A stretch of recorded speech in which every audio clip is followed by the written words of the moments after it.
Second matter on Israel.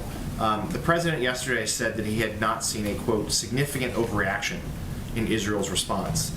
Since then, Israel has increased its rocket strikes and massed troops at the Gaza border. What, in the president's estimation, would be an overreaction? Well, look, let me first say that our objective from this administration, from the president, from our entire national security team is to work toward de-escalation, to work toward a lasting peace. And that is what the focus of every conversation we are having from the level of the president on down, and many conversations that are happening with people, with leaders in the region, Palestinian leaders, Israeli leaders, Egyptians, Tunisians, many who can be influential on Hamas.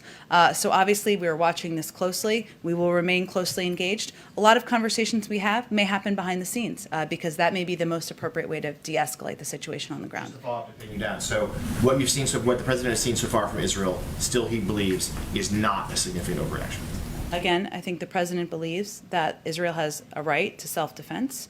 Obviously, just if we take a step back and remove ourselves for a moment, which I know is hard to do, from the politics, clearly what's happening on the ground, the loss of life, the loss of children's lives, the loss of family members' lives, whether it's Palestinian lives or Israeli lives, is incredibly tragic. It's horrific to watch.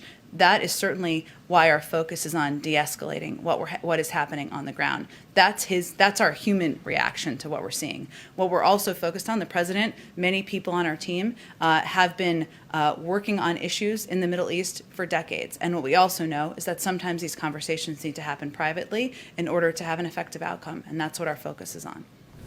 Go ahead, Trevor. Just to follow up on that point, do you feel that Israel is acting with sufficient restraint at this point?